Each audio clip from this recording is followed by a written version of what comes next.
Olá pessoal, bem-vindos a todos ao nosso canal, a Físio em Foco. O meu nome é Alisson e nesse vídeo a gente vai falar sobre as diferenças e características da insuficiência respiratória aguda do tipo 1 e do tipo 2.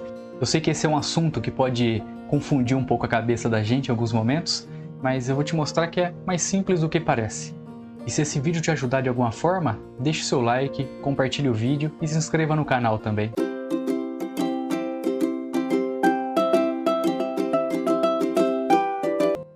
Antes da gente compreender o que é insuficiência respiratória, uma outra questão tem que ficar muito clara, que é a homeostasia, ou seja, o equilíbrio do nosso corpo.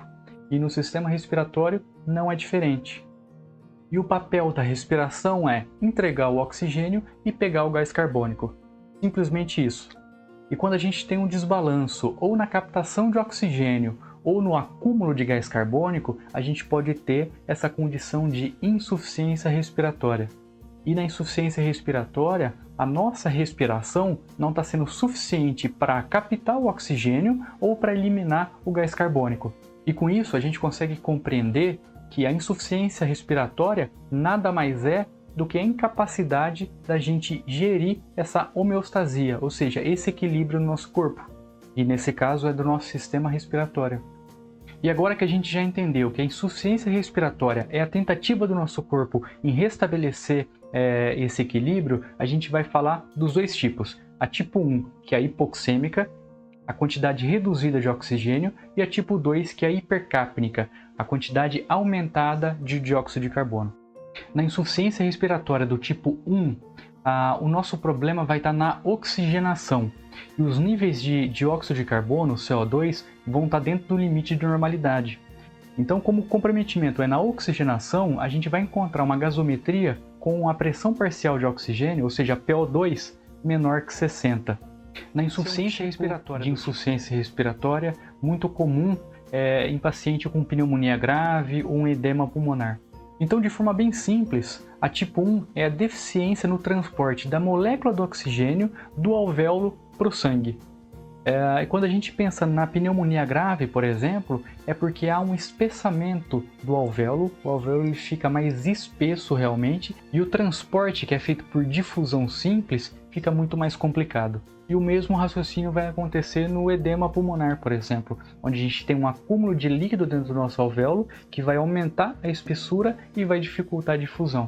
E quando a gente pensa na insuficiência respiratória do tipo 2, a grande característica, a característica marcante dela é que há um aumento do dióxido de carbono. Na insuficiência respiratória do tipo 2, eu também tenho uma redução do meu PO2, né, da minha pressão parcial de oxigênio. Só que associado a uma baixa oxigenação, eu tenho um aumento do dióxido de carbono.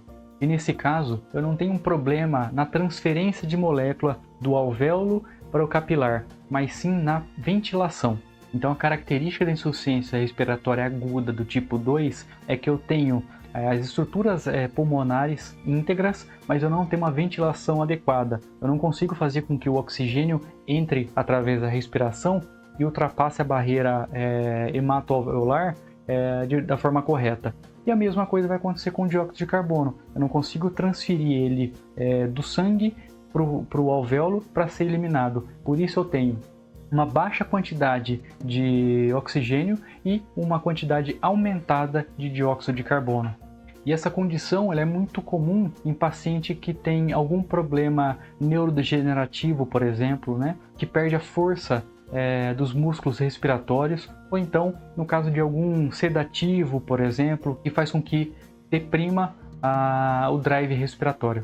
E uma complicação muito comum desse tipo de insuficiência respiratória é a acidose respiratória, onde eu tenho um pH abaixo de 7,35 em decorrência do aumento do CO2. E quando a gente pensa em sinais e sintomas desse tipo de paciente, a gente sempre vai levar em conta a condição principal que vai estar nos dois tipos, que é a hipoxemia, né? A quantidade reduzida de oxigênio, que vai ser a dispneia, a sensação, né, de falta de ar. Pode ter também taquipneia, ou seja, o aumento da frequência respiratória. Pode ter cianose de extremidades, né?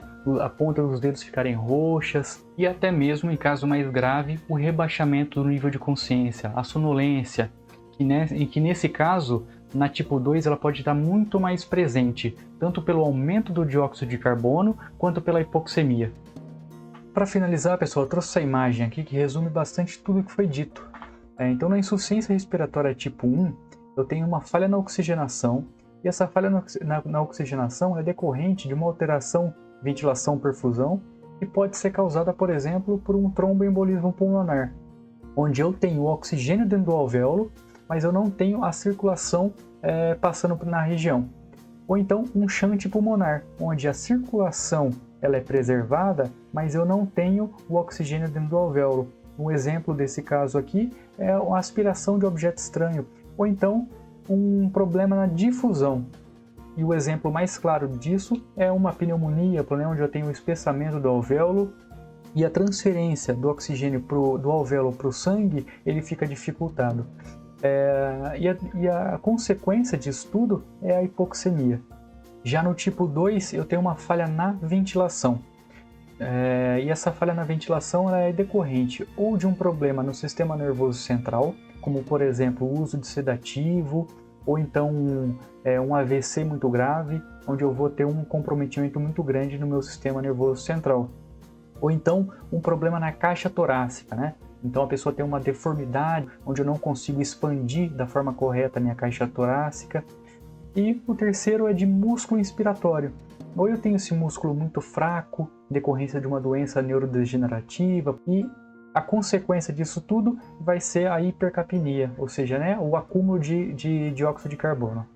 Então é isso, pessoal. Espero que tenham gostado do vídeo e que ele tenha te ajudado a descomplicar um pouquinho o assunto, já que é um assunto que é bem recorrente em provas, né, e que é muito presente também no nosso dia a dia. Então, até a próxima. Tchau, tchau.